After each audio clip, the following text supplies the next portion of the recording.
Let's begin. Iryna, the floor is yours and the screen is yours. Well, thank you very much. And thank you and hello for the participants and to everybody who is going to watch this session. I will show the presentation. So we are going to start. But please give me opportunity to share my screen.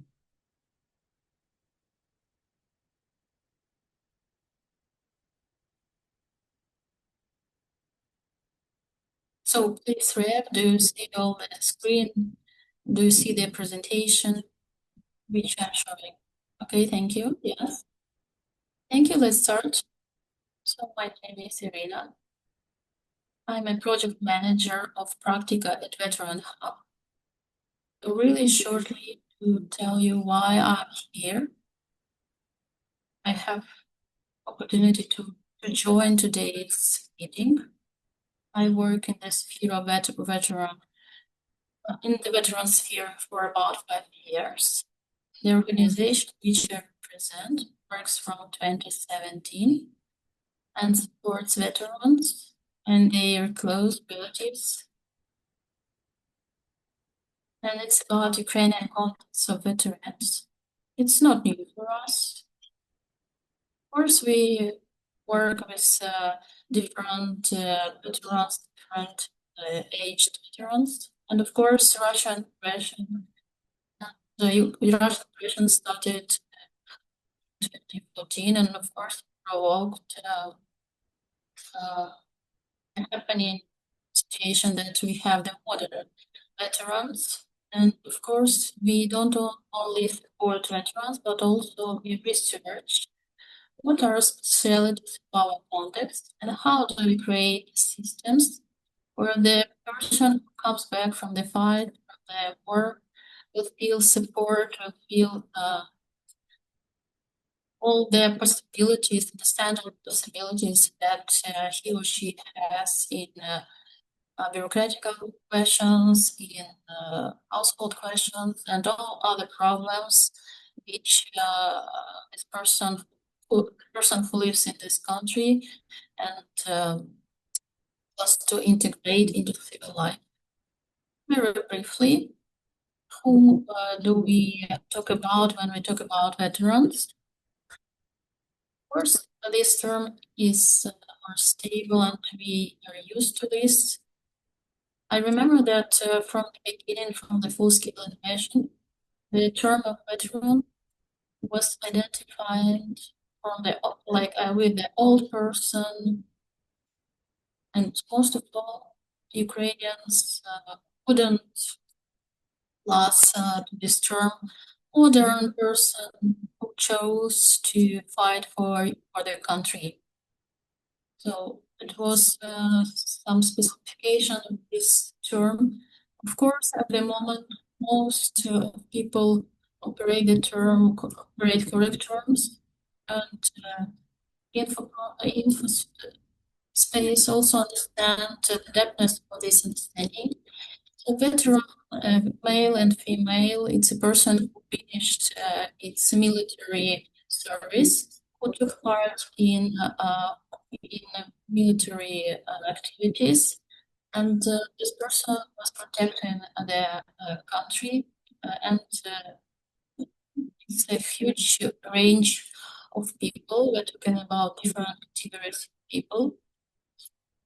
The age of veterans is always, all the time, it's lowering, but always it's about people who built their country, their life also.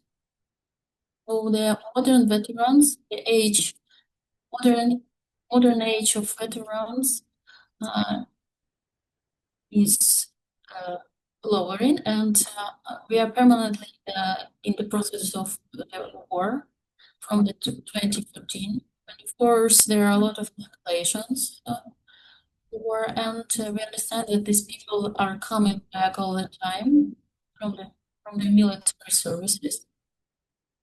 Most of Ukrainian veterans in 2022 they chose to come back to their military services. At the moment, we don't have formed reserved. We don't have the reservation here, the reservation hub. So these people can permanently come back to their military service and come back to the civil life there and come back. So a person simultaneously work in civil service and also have some civil life. Person works, worries about vacation of relatives, and not only civil life but also military life. So it's combined. The main requests that we received from military people, from soldiers, that how to evacuate relatives from the regions where military fights are going. So we also research all the problems that veterans have. In 2020, there was the first research. Of course, after 2020, the researches were more regular. But we understood what is the way of the veteran, what stages of this person. Of course, every person is individual.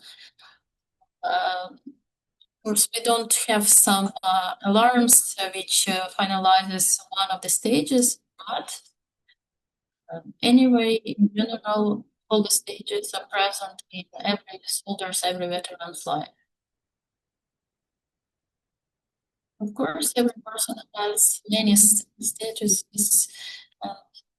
Every person, every veteran doesn't have the status all the time, but except that this person has this experience. Of course, this person also has other social statuses, father, mother, a daughter, a journalist, and so on. So it's very important that we say that every veteran, Ukrainian veteran, female and female, goes the whole life. Of course, this way can change after coming back from the civil service, from the military service. Of course, it's very important experience and fundamental experience for this person. Of course, this person can be changed by this experience, but anyway, this person will continue his or her own path and will meet new people who can influence on these people, come back to civil life, has own moments, own uses, and so on. So the main extent that for many civil people who are not connected to the civil service, to the military service, all these people think that it's so horrible. So all this civil people think that all the military people there, it's so horrible for them, this military experience, and coming back from this is the way to relax. But we need to understand that coming back from the service, from the military service, it's even harder sometimes for these people, and there are also we need to also work with inclusion, and all the persons who work in the system, they need to have fair opportunities for realization.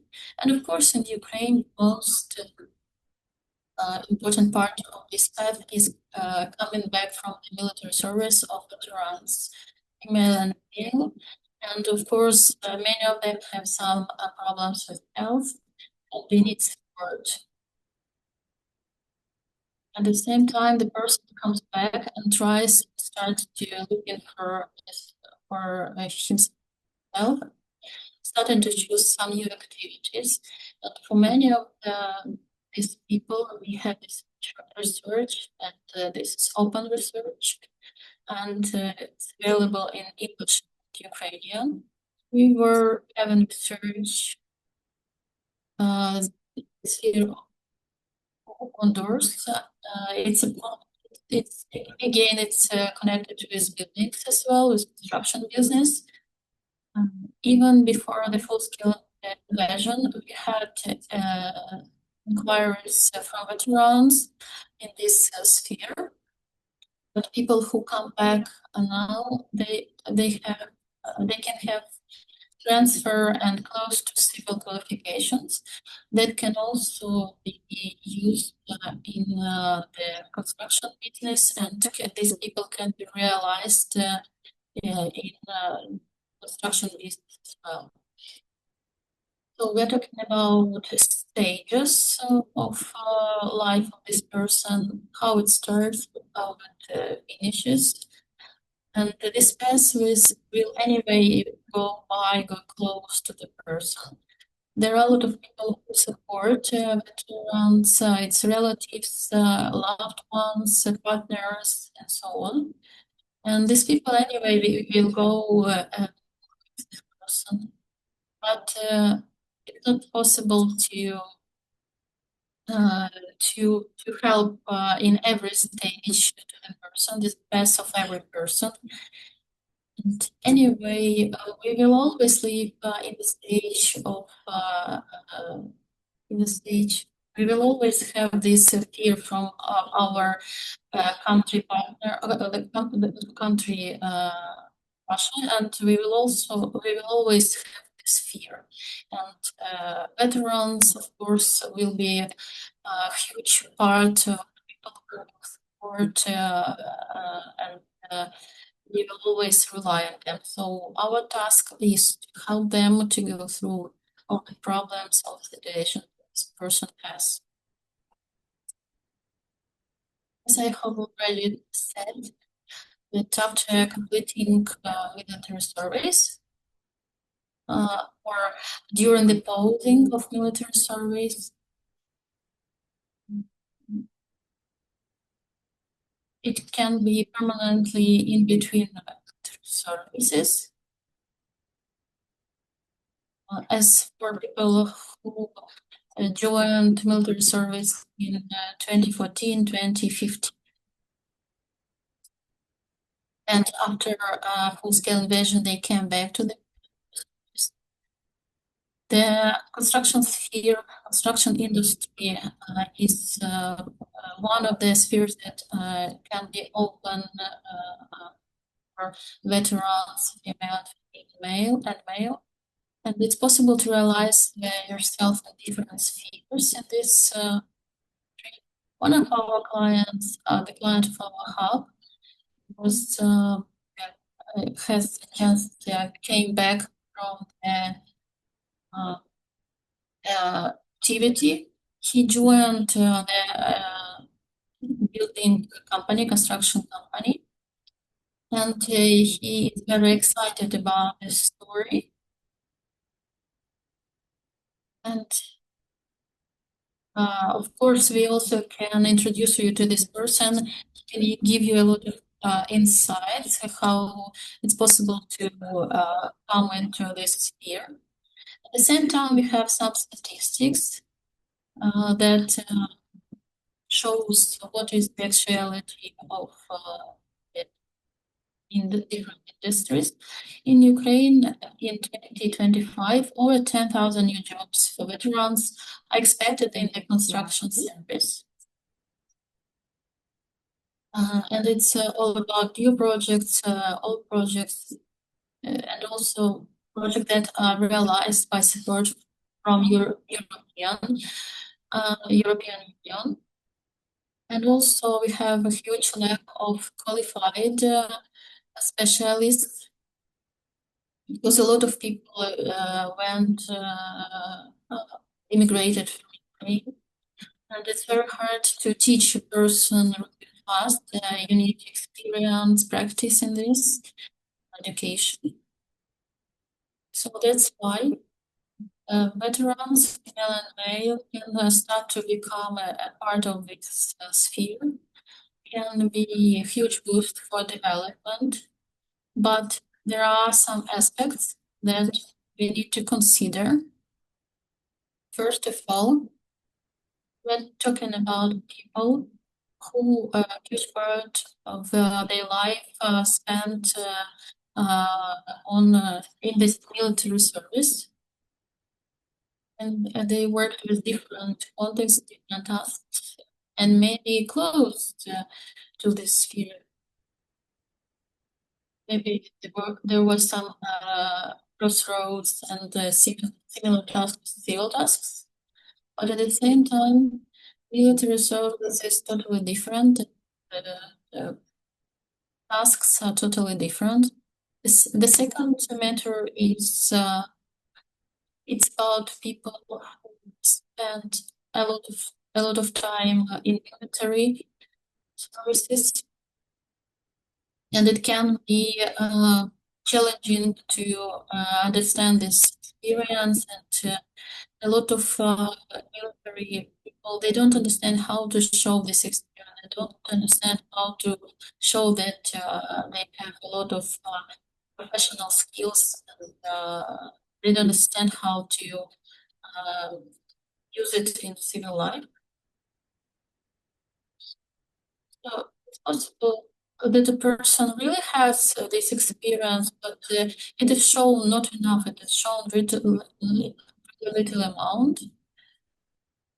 So this is also our goal to work with in veteran organizations.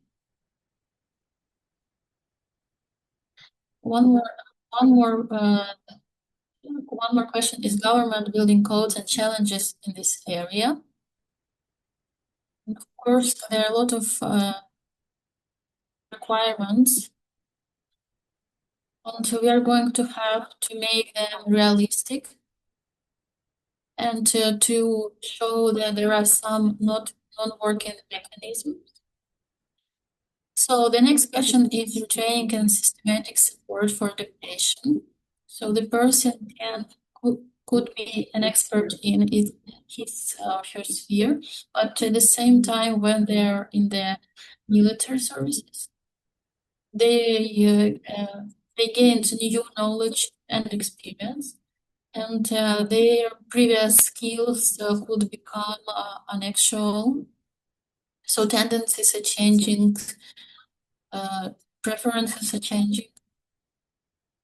So the next one is partnerships with specialized organizations and experts.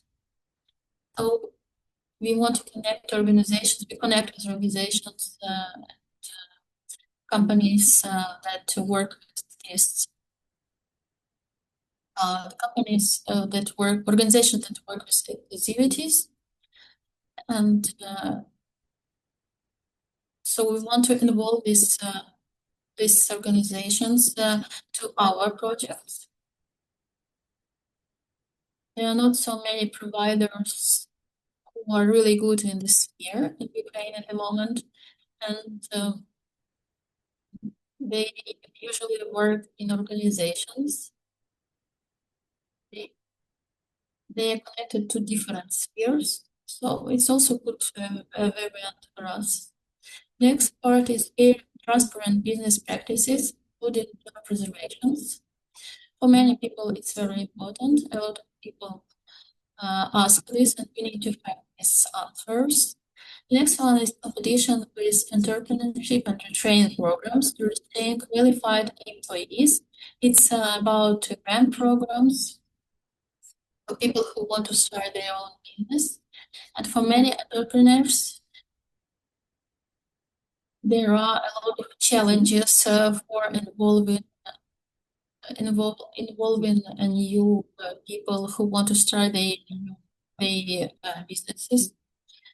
So education, training and retraining is also an important question. And here what I can add,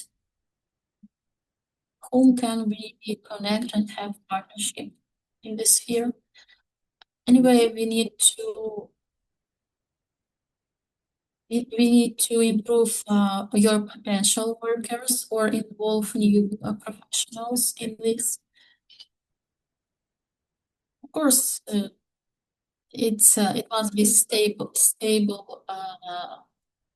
connection, stable involvement in this project.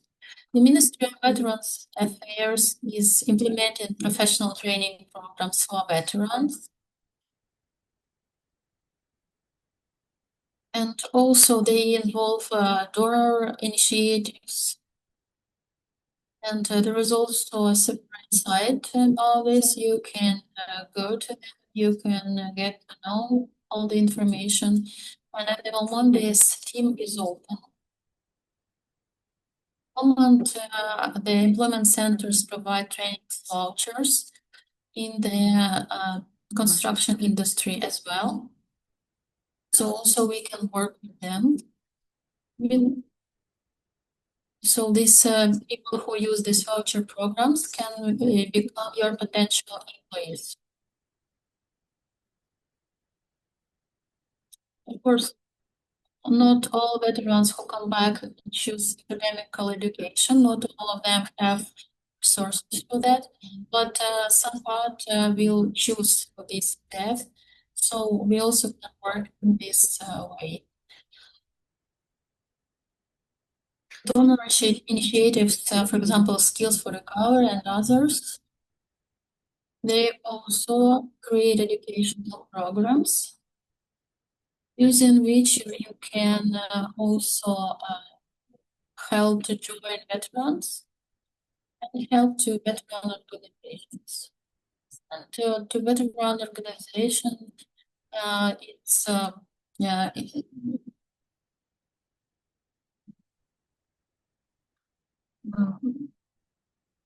The motivated people who are already trained and retrained will join the industries, and in some time, of course, these people have extreme experience and have fixed position. Now they are quite sincere to many things around, so it's quite comfortable to work with such people. For key focus areas for employees, I will be really brief. So what should be our general attention from society? Of course, it's social respect and trust toward veterans and their families. So we are going deeper to the context. And we need to think about consequences of the war. Of course, the stories with Yasser and other situations. Of course, maybe at the moment they're not very actual for us, but at the same moment, there are actual reports about tendencies that are happening with the veterans who are coming back to the military service. Of course, veterans, male and female, they understand how what are the rules of this game. They understand all the questions. Of course, maybe they wouldn't choose this military service if it couldn't, if they hadn't had the necessity to protect their country. But they understand, they're aware of the context, what is happening around. But of course, when a person is already working on his or civil life, is being civil life, people around have some troubles about understanding such people, and we need to understand that these people make really hard decisions every day, and they pose their life. So rehabilitation and veterans with disabilities, emotional support, we need to be ready for this rehabilitation. There are many rehabilitation centers, treating centers, where there can be a huge concentration of these people after heart injuries and traumas, body traumas, visual body trauma. But I also want to tell you that disabilities, it's not only about the big rehabilitation centers. Disabilities, people with disabilities also come to small cities, and there are now this opportunity to rehabilitate these people.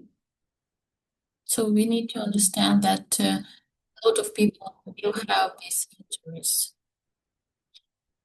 Of course, at the moment we live at a moment where people receive a huge amount of different experiences. Some veterans coming back from military services. Some people are going to military services. A lot of people were died, and their relatives, of course, have a huge problem, huge situation with dealing with detention. But anyway, we can deal with these experiences. But at the moment, it's not something new for our country, and we will certainly deal with this. But responsibility must be for everybody. Economical orientational strategy involving adaptation of working conditions, visibility and support for relatives of injured or fallen soldiers. It's not something that we were taught. So we need to understand how to combine this experience with work or with everyday life. How to wait about notices, use, and so on. And architectural accessibility of workplaces. We will deal with this during next decades.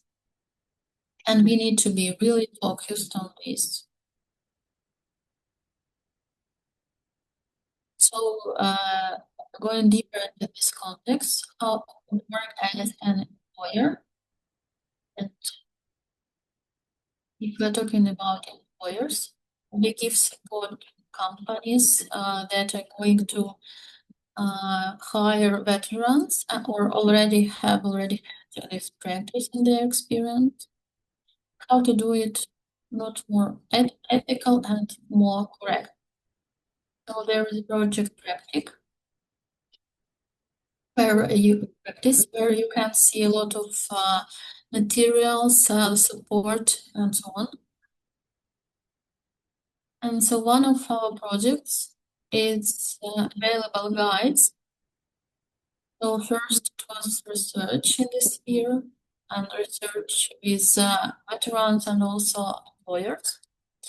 So the first one is outdoor work, outdoor guide.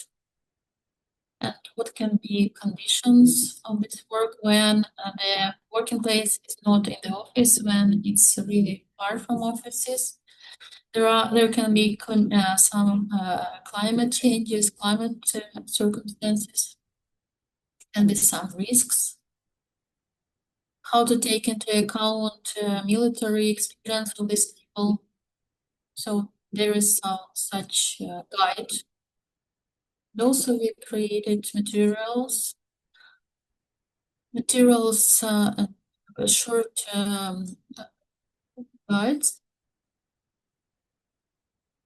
How to work with working premises, warehouses, and so on, so they can be available for employees who are going to work.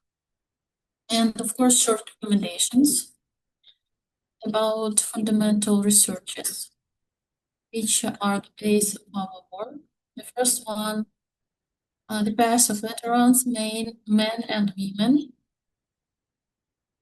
So this shows the weighting from the military services and researches of the principles of our partners, the non-governmental organization, humanitarian organization, from injury to return, which are specifics of this project. Iryna, thank you very much for everything that you do.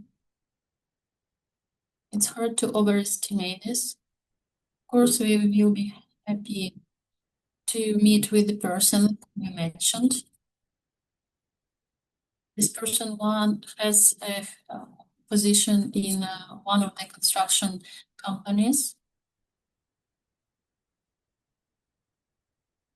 Of course, I have a few questions to you. And from there,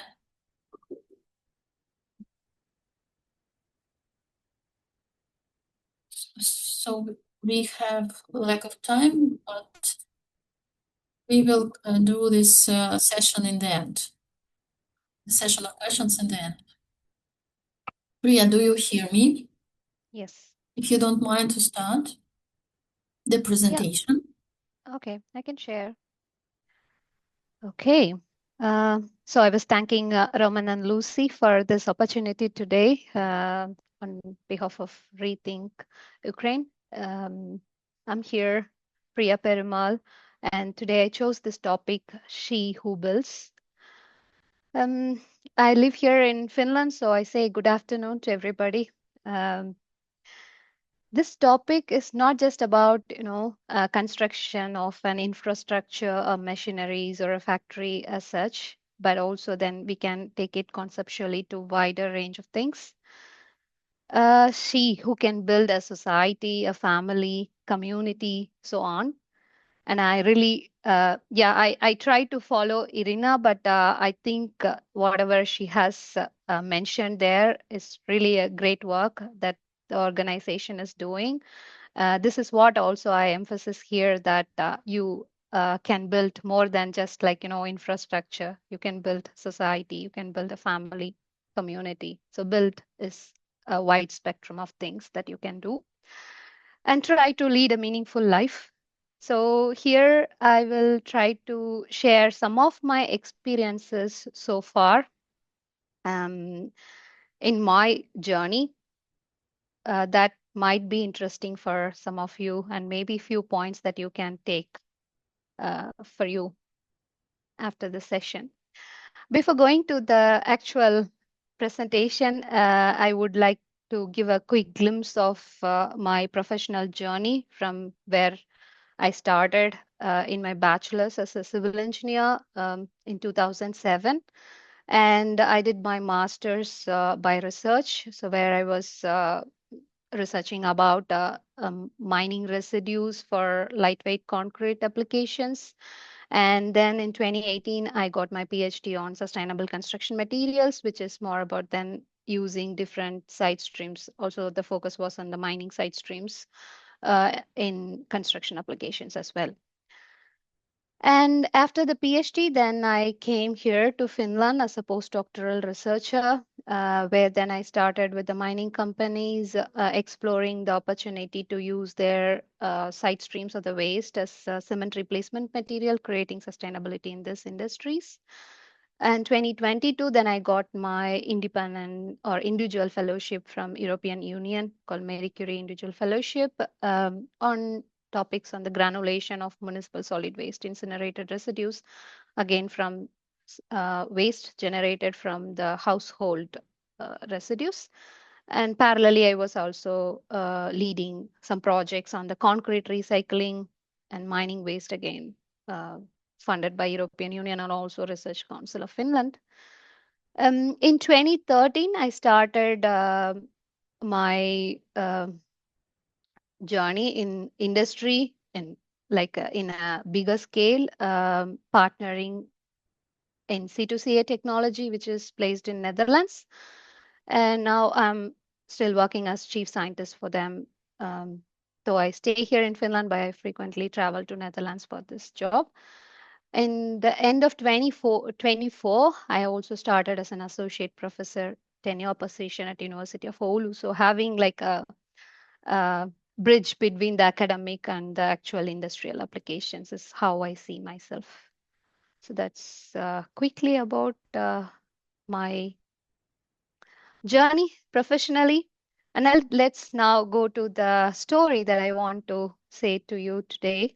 This is more my personal story as how I am managing or how I end up where I am today. It might not be perfect and I didn't polish anything, but still I'm proud that because it's mine and I did it. As a child, I was thinking about is it because of the tradition and culture in India that I thought in a way that I want to put up this slide in this direction? But then when I thought about it deeply, it is there in every country all over the world that we follow something as tradition, as culture, but which we might not ever question why we do something in a certain way, because we normally say, okay, this is my tradition. This is how we do in my country. This is how a girl should do things in certain way. But as a child, I was curious to find reasons like why we do things in a certain way and why it is different for different genders or different people. Why? Normally, when something is put up with me as like a tradition or culture, I try to question it and I like to understand the logic behind it. But if it is not convincing to me, then I wouldn't do it. Maybe I would be like a rebellion to my parents that I don't listen. But then I want really the proper explanation of like we are doing things in a certain way. So I would say tradition dies when you are questioning it, and that's the main point. So it's not something we just blindly follow. It should also have some meaning. And growing to be like a school kid, I loved science and math all my life until now. And that was not a problem. My parents were so happy and they were very supportive for my growth and also to acquire knowledge, broaden my wisdom on this aspect is good. If some of you know about Indian parents, they really love medical profession so much. So that's like the first option that any kid, school goers will have in mind. Okay, I should be a doctor one day and I should make my parents proud. And like also the choice or the decision mostly is taken by the parent or will be inculcated into your heads when you are child. So you keep thinking, okay, I should be a doctor one day. So that's also the thing happened to me. And my parents want me to be a doctor. And other professions, no, this is not for you. No, this is not even a profession. No, just a doctor. But I didn't end up as a doctor. But fortunately, I end up in the second rank, which is engineer. So, there are a lot of engineers in India. So I ended up in an engineering career. Did I like it? Yes, I would say. Um, After choosing engineering, again, there was options of which stream I need to choose, and also then advised by parents, friends, and family that there is no question as like what is your like what you want to do in future or anything. It's more about like where is the opportunity. Okay, so you should do computer science, you should do information technology, because there are a lot of software professionals exported from India all around the world. So it is a widely known field and you can easily end up in a job, maybe a white collar job.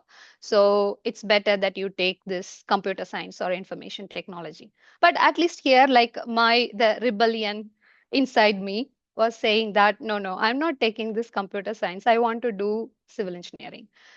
Why?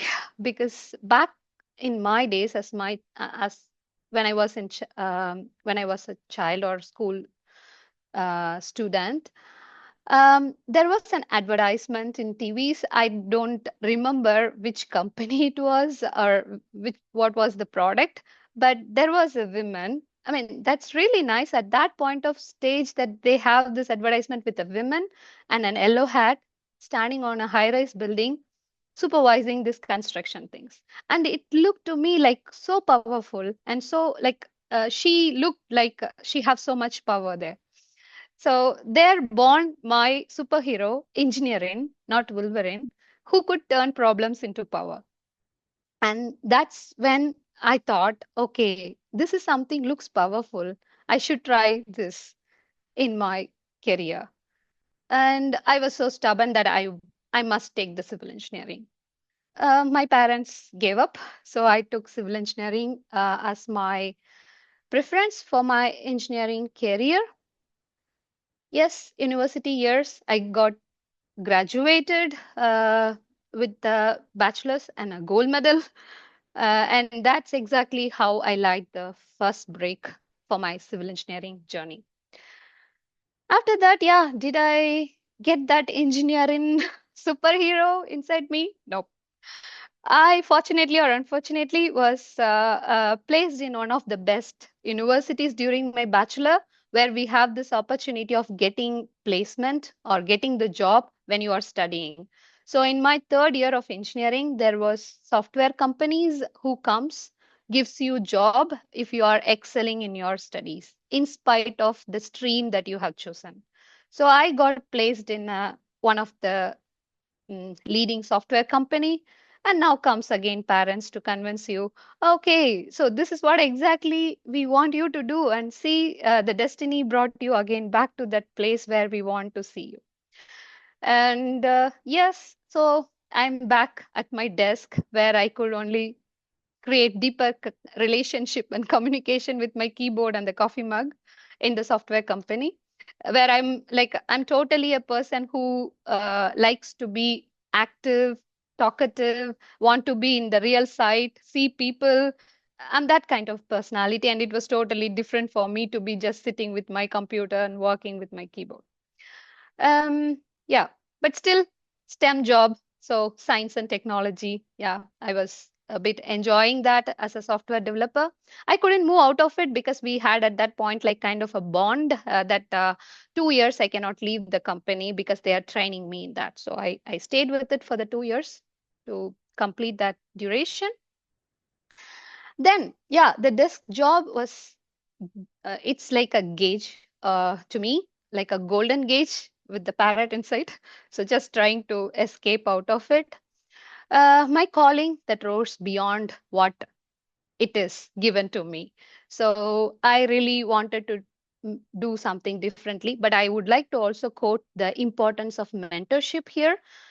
Even though I was in the software company, my immediate supervisor, by then the team leader, he was encouraging me for my professional growth. And he found that I'm not really invested in the software side, but then I have ability to grow in a different path. So he was the one encouraged me to go for higher studies. Then I applied for this integrated PhD, or we can say like direct PhD. I was doing it in third year of my course. I had to quit because I lost my mom. So I had to make some changes in my life situation. I got married and then maternity, a break, and yes, waiting with the kid. And I applied for PhD, and I was also said that maybe this is not the right time to do a PhD because with a baby there and PhD is going to be intensive. No, you don't have to do it. So I just forgot about it. I just focus on my family life and kids and things, and that's like normal. Nobody questioned me like why you are not doing anything more. So it was super good. And it was one day that a professor from my undergrad called me just randomly. And this is how also it works in India, that we have close communication with our professors and teachers. Even I could visit my school teacher now, and she keeps following like how I am growing and things. And it's more like they are like our parents too, so they know everything like what we are doing. So he just called and asked me like, okay, what is happening with your life and how everything. And then he started questioning, okay, I mean, I remember you are the gold medalist of your batch, and okay, it's safe inside the locker, and you are happy with your life now.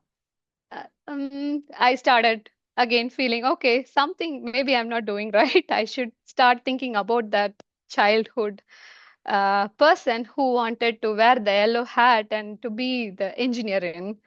And that's when then I again applied for the PhD in one of the best universities in India, and I got a spot, fortunately. Started the PhD again, trained for 4 years in the research where I loved the research, what I did, and I could really understand what kind of impact I can create in this field of research which I was doing. And yes, I trained myself, built this brick by brick, and got the PhD in 2018. With all hope that tomorrow that I can design the world and I can create a big impact. What did I do after PhD? I moved from the hottest place, one of the hottest place of the world, to the coldest one, to Finland. I'll tell why I did that. All through my studies, I was always in India, and I felt that I have acquired those knowledge that I have to get from that place. And I felt I have to explore something outside my comfort zone and also my boundary. So I want to explore something outside this, um, the known and comfort zone. And I applied for the open position that was advertised at that time in Finland.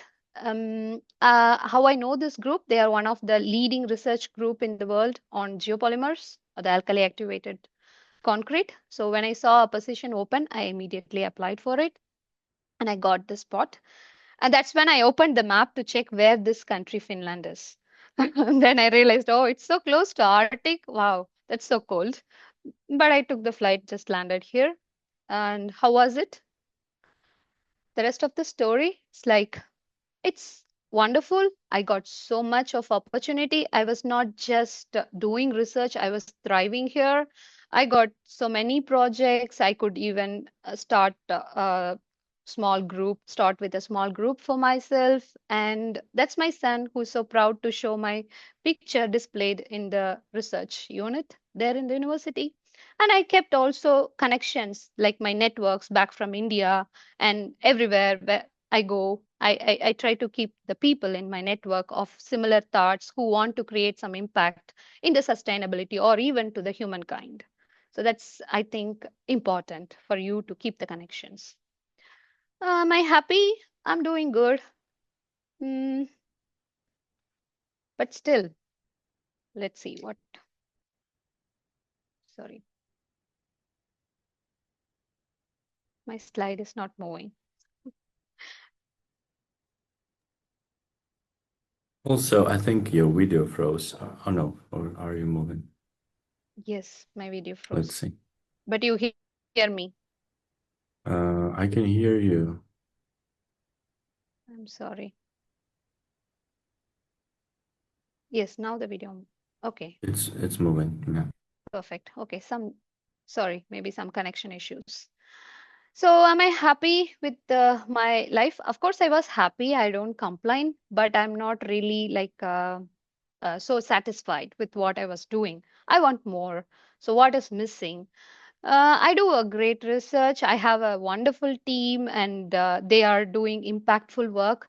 But what at the end we are doing is still in papers. Just we have these things published, all our research, and nothing is happening in the real life. Of course, we have wonderful things happening in one side of the science community, but where is this impact of the work that we do? Then again, that came in mind. Someone please hand me that hard hat. Maybe I should go to the reality, do something in this on the spot or uh, in the industry. So I wanted to get out of the classroom, get that hat, and do the things. So whatever we are doing in the university will go to the actual impactful place where it can be useful. So how did we start that? We started having projects with industries. So we always look for problems that's gonna impact in the industrial scale. So we made proposals together with industries, help them change the way that they think and change the way they do stuffs like circular material or sustainability in the construction and things like that. And we also develop systematic approach. So we will try to understand the link between different industries so we can keep the material flow within the industries. So maybe byproduct or this waste stream of one industry could be raw materials for another industry. So this became my interest, and I started looking for projects that will help me to do these things. And that happened, and thanks to EU's funding instrument, and they encouraged such projects. So I was getting more and more projects in these topics, and it's super good. And I was so happy that I could do that. Did I stop there? No, because I really want to get a hands-on of like how it can be done in industrial scale. I want to learn like how people do this, how you can take an idea to an pilot scale and to an industrial scale and to the market and to really give it to the actual real world. So that's where my startup story began. I had or we had a great idea, I would say, with my partners and a vision and wonderful partners who are passionate in their minds and complementary in talents with what I have. They have different talents, and together we can do great things. And it's aimed for greater good because the company is about recycling concrete, which are like construction and demolition waste, and give back to the construction industry as new raw materials. That's a great idea. So this could create impact that stays as purpose of my professional life. So I liked it. I like to contribute to it. So I did continue with this work. So we could raise a successful Series A funding, and which is helping us to build first of its kind plant in Rotterdam at the moment. And we also got excellent research funding, ERC, the most competitive one, which is helping us to have our research facility in Rotterdam as well. So we are now like building our full-scale plant and the research facility in Rotterdam. But yes, everything is good. I really like how it is going. But the story is about an engineering with an yellow hat. And where is my yellow hat? I didn't show you any picture of me with yellow hat. Did I really get it? Did I really do something in the field with an yellow hat with making my hands dirty? I have proof. Yes, I did. But even a green hat, which shows like I'm also doing sustainability works. I did go to different companies and get the things done, practically help many of these industries create impact on sustainability topics and recycling, circular material flow and stuffs like that. And I'm so happy that I'm involved also in the project with Ukraine for rebuilding the country with our technology from C2CA. That's my story. I think I should also say this that maybe this is one of the story. Each one of us, each woman or each gender here might have your own story to say like this. Why we are talking now about the diversity? Why should we have that kind of diversity? Why can't like a gender could work on different, I mean, maybe men can work in different aspects and the women can work in different kind of industry, right? Why? Here you see low representation of a gender means it's like a missing talent. We're not talking here about just a strength, like the physical strength. It's also about the strategy and the skill and the smartness you lack because each gender comes with a different kind of perspective. So you need the input of each of the gender to make a holistic idea of what you really want to achieve. So women also belong in the construction industry. So you need all the gender perspective to get a better idea.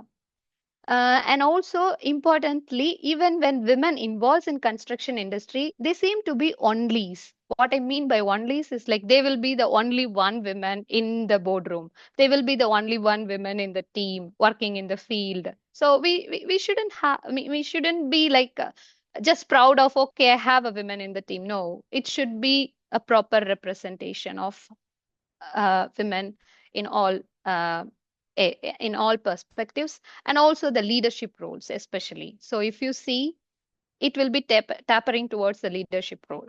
So this is also important to emphasize. Though women are equal in the population around the world, but we are not equally represented in some of the professions. Talking about onlys, you can see me. Oops. Is it is my voice is okay? Because I see my video is not going good. The voice is fine, absolutely. Okay, fine. Then let me get with this. So you can see my experiences as onlys. So when I started as chief scientist in C2CA, I was the third employee and I was the only woman, and I stayed as only woman for quite some time. But then I would say my employer was really, really looking for women to hire in these roles, but we couldn't really find somebody who can have that kind of skill set and expertise. So this is what also I want to emphasize. So please don't see construction field or this industry which works on heavy machineries as something not for women. It still has place open for women, and it's more about taking that opportunity. And now I said about industry, but it also happened in academia. So I'm the only women professor in my research unit now. We are trying hard to keep that also equal, but at least I could incorporate, or I could recruit many of talented, competent women in my research team. So we are now almost 50-50 in the team of 12 researchers working in the university. I could also quote an example why we should be at a proper representation. In Sweden, a major housing company was doing family housing units, and they found that there is only fewer post-construction complaints related to functionality, like safety, storage, kind of issues, when you involve women in the design phase and also in the construction. So it's very important to get all the perspective to keep your business running and successful. Is that improving? I was telling like, okay, this is like a complaint that we don't have women and it's not equally representative. But I see that at least all the employers that I work with, they are really putting so much effort to keep it better. So it's more about it should come from us as a women to take that opportunity and take it as a responsibility to make it work. Right, there are a lot of initiatives like EU Women Can Build, US Million Women in Construction. Even Saint Gobain aims to have 40% of its new managers as women by 2025. So there are a lot of initiatives happening. It's more like us to take the opportunity to do it. Uh, when we are talking about doing this, we should do it together. It's not on one gender. It's not like the women has to fight for their rights, or the women have to do things by themselves to keep this equality. It's also comes from the men. It's also the supporting role from other genders. And I'm talking for women, but it can be for any gender to say. So it's also happening for other genders in other kind of um, um, profession. So you can take it also that way. Uh, I would like to have a few slides about the unseen things that you have to focus if you are planning to have a role in gender equality, or you want to be that kind of rebellion who I was during my childhood and all through my career. I would give you a few tips which you have to consider. The first one is find allies and build network. So find like-minded people, be in the network, and communicate with them, help each other, and be there for each other. So this is very important. So when you are raising your voice, you also have people who are supporting you. So keep that network tight and keep going on that. And seek hands-on experience. Like I was showing you, yes, you may have things that you feel that you want to do, but do it by yourself. Be an example. Do it and show so the other person can follow your paths. It's not just about talking, it's also about doing and showing that it is possible. So seek for hands-on experience. Take up leadership roles whenever you get an opportunity to do it. Might be difficult at sometimes to survive, to be in that kind of boardroom as a single woman, but it's not impossible. So you can do it, and you can be that role model for others, and you can also drag more people or more diverse environment in your surroundings. So this is another thing that you have to keep in mind to do this. Promote inclusion. You see this statistics where you can clearly see in the initial stage of entry level, maybe you can say you have good participation of women. But when it goes to C-suite or VP kind of role, you clearly see that the amount or the number of women is substantially reducing. It's this is this is a clear picture to show you that how it is happening, but make your voice heard. Ask for it. Tell that you can do it. You will get it when you are working for it and you are looking for it, you will get it. So promote inclusion. And also you can be a person who promote it. You can say like, okay, I have this person in my team who can do what you are looking for. So you can promote also inclusion. Like I'm representing universities diversity, equality, and inclusion team. So this is what we do also in the university level, that we try to figure out like where we are lagging and supporting people on having the inclusion. This is lost unseen things, but not least, leverage personal strengths. I was always talking about maybe I'm such a rock that nobody can break me or something, and I'm a rebellion and stuffs like that. But I'm also a human being, so I do have my limitations. So it doesn't come to me, or nobody give me in plates. It's just like because of your discipline, your hard work, dedication over time, that you reach this level, and then you will be seen as like a successful person, but maybe nobody would know that what you have gone through to be where you are today. So it's also important to leverage your personal strengths to understand what is fine for you, what is not good. So it's more than that you have to know who you are and work on that. So my career had a lot of twists, the plot, but I'm still the lead character of my story. So I really am happy that what I could achieve so far. That uh, is my last slide, where I would like to summarize that. Let us build together the kind of environment that we want in our workplace or in the society or the world as such. Reach out to mentors when you see that you want some help. There are people who could help you. And I did that all the time in my career. So there are always mentors who helped me a lot. Support outreach and awareness. So when you are given a possibility, like how now Rethink asked me to talk about this, take it up. Help for creating awareness. So advocate for inclusive workplaces and policies in your workplace. So raise your voice, ask for it. Invite women to the field and also to the management and technical roles. So don't think like, okay, I will get a men for this job or something. Just keep it open. Any gender can do what you want that to be done, and it's more like their interest if they want to do. So if you can imagine it, you can build it. Your voice matters. Your perspective is needed. And the important thing, your seat at the table is earned. It's not granted. So work for it. You will get it. Thank you. Thank you so much, Priya. Before I continue, may I ask you a very quick question? So have you finished your PhD? Yes, I finished my PhD in India and I came here after my PhD. So may I say that you are a doctor in a way? Yes, I am. Are your parents happy?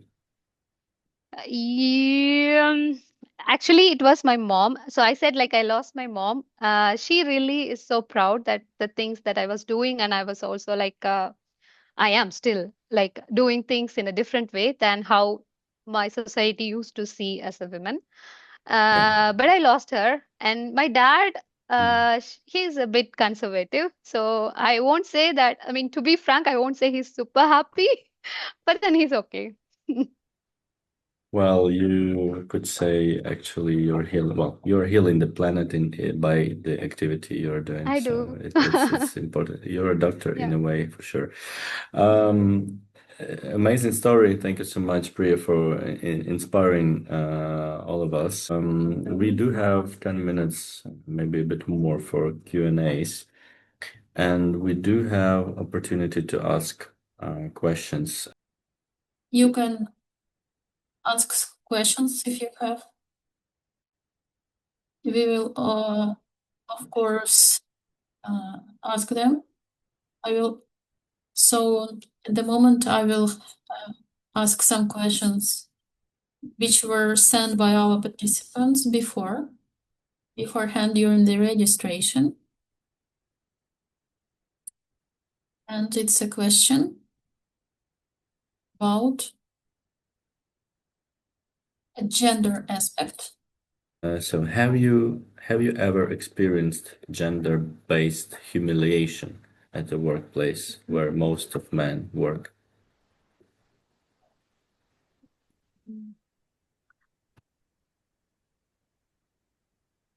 No, I don't think. No. Yeah. In fact, it was nice that many times they were very caring, like the other gender, they were very caring, they were considerate. Mm-hmm. So I would say it's not, I mean, like all through my presentation, it's not about like the opposite gender. It's more about us, like we have to take up that and go Mm-hmm. for it, and Mm-hmm. also then getting that opportunity might be difficult. So it's mostly in the decision making, that when a person is chosen as a leader or to take up some position, maybe there is conservative thought that okay, this is not for women or something like that. But in work environment, no, I haven't, at least. Have you ever had any humiliations in teams where there were a lot of men? I would say that at the moment in our team is formed with women gender, female gender. At the moment in Ukraine, there are a lot of men in the military service, and in our teams it feels a lot. Have you ever felt? Maybe yes, I had, but I haven't thought about it and haven't noticed it. Maybe for me, about when it's about my understanding and positioning to the world, I would say that this thing can offend. Yes, of course, but if it exists, then you can. Yes, it exists. Continue in my topic.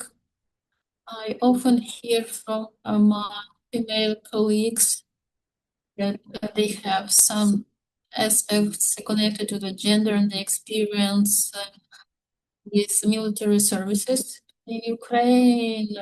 It's a question that should be worked on. It's actual questions, a problematic question. Thank you. Thank you a lot. Okay, we've got a question from Arun in Q&A, but it's not a question. Okay, congrats to speakers for sharing their insightful stories.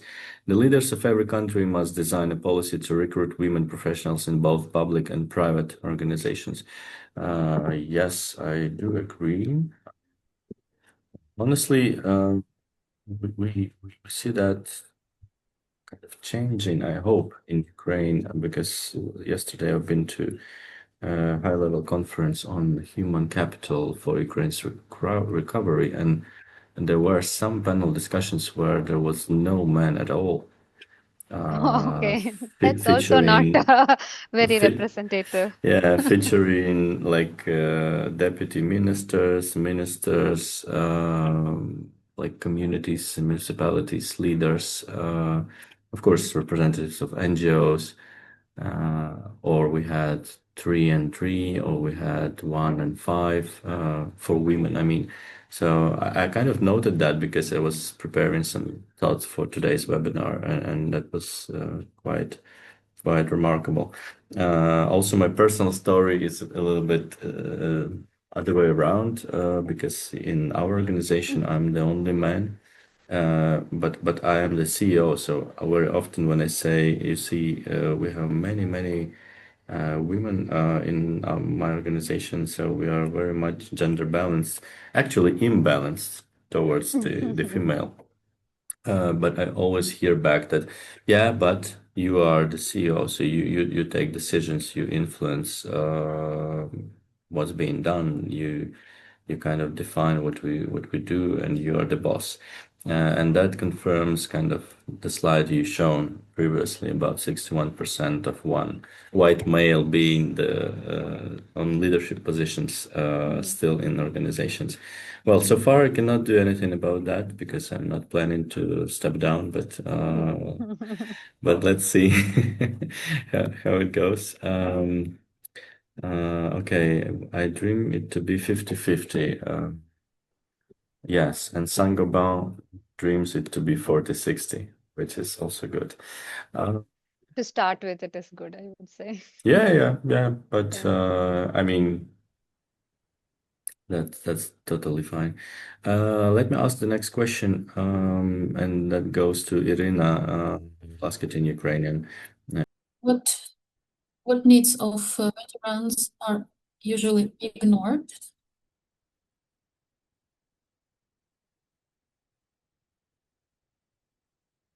You showed that veterans is not always people with disabilities, and not always it's visual disability. So can you comment it somehow, like what needs of such veterans are not? So it's all about the question about principles of development of inclusivity in communities, locations, gender questions in construction in general. Because in general, we have practices which we can follow that can show results. First of all, we're talking that part of the people who come back from military service will have problems, will have disabilities.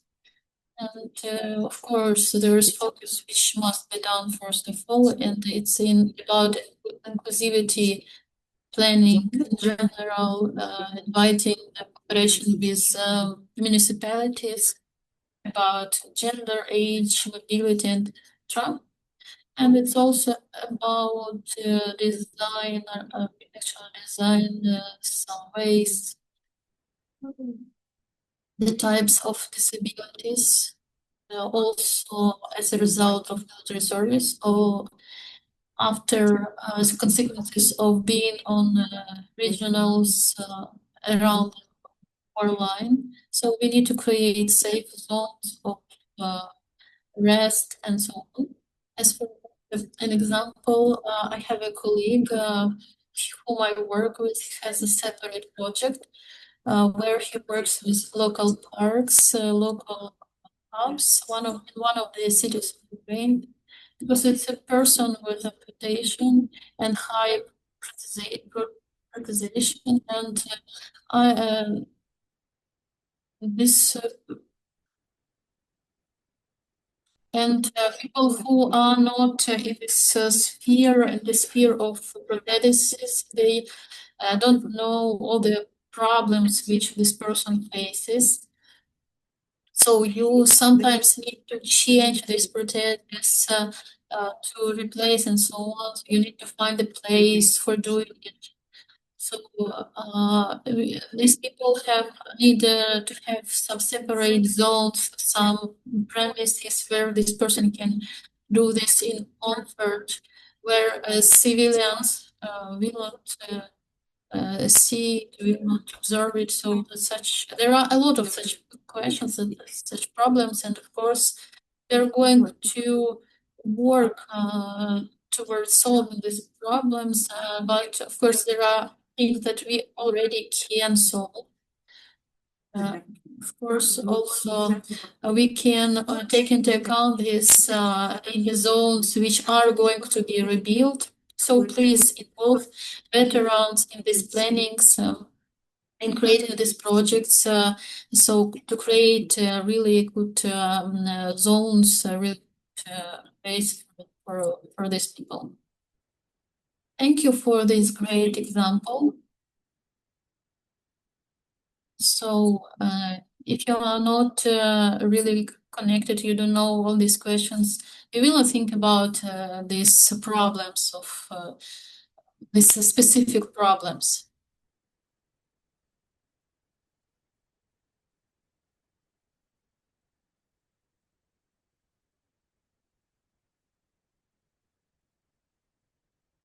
Okay, we have a question in the Q&A, which I will ask now to any of the speakers. What would be the most needed change or attitude shift that the industry needs in the direction of women empowerment and equality? It is a long journey, but what do you think should be the first step in this direction? I'm not commenting my I'm not adding anything to this question. So this is the citation of the question. What would be the most needed change or attitude shift that the industry needs for women empowerment and equality? From the industry perspective, as I also work for an industry, I would say they are doing great. They are promoting a lot about including women in all the levels, also in the leadership role. And it's like seen as not like an option, it's seen as like a must nowadays. And they are looking for that kind of people who can take up such roles. Being there and also trying to find such women talents, I felt it's difficult to find women in some areas. For example, we were looking for electrical and automation. And out of we may get 10 profiles, and out of which 9 would be men and only 1 woman. So I see it should start from the education and in the school. And I say one of the things that I also do is go to the school, interact with the girls to say that, okay, engineering stream is also interesting for girls. And so we should start there, I would say. So we should have more talented people who can take up the role. And even when I started looking into role models for myself to see who I can follow, there is no many women role models. And that's also the reason we started this web series on our talk shows about women role model in raw material sector with the EIT women. So it's because you want to see somebody who you feel connected, and you see I can become like that person someday. So I think this is something has to change, and that's why we have to act, we have to make the change. And on the industry perspective, I think they are really doing great in including all the gender and keeping this diversity, equality, and inclusiveness. And this is very much emphasis these days in all the sectors. That's my Indeed. opinion. Could be different. Indeed, yes. Well, honestly, I agree with you. Ірина, чи є у вас що додати, можливо? I would want to add something. Providing gender politics, it's important part of modern society, and happening now and our nation, our society. Of course, I can talk. I can tell that we really protect the rights of people, but we forget the context that is old-fashioned.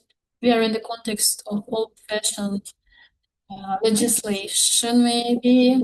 Of course, it also has a huge impact. First, also I would say that first step in general would be, the first start would be gender analysis, to understand, so to have strict understanding what is happening. Without this research, we cannot create effective politics. So first of all, when we work with context of veterans, of course, it's also very supported by everybody. be really straightforward to work with to change the legislation,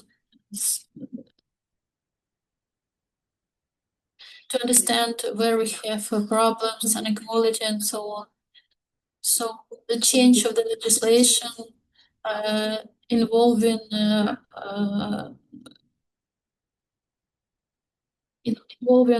active base of specialists, scientists, different humanitarian organizations,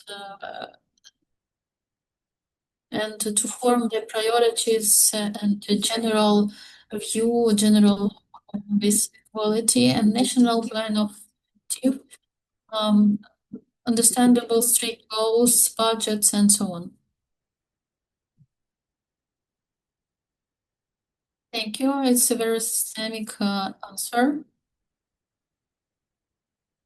Thank you all. We have to finish. So I have understanding that we need to create more of such events and discuss all these topics. Really thankful to Iryna and Priya Perumal for your work and for agreeing in taking part of this activity, this webinar. Wish you a great day and thank you for taking part. So thank you so much, Priya. And thank you so much for all your work. Okay. Have a nice day, everyone. Let's continue this journey together. Thank And you. let's empower all the veterans and all the other disadvantaged groups that still need social justice. Thank you so much. All Thank the you. best. Bye-bye. Bye.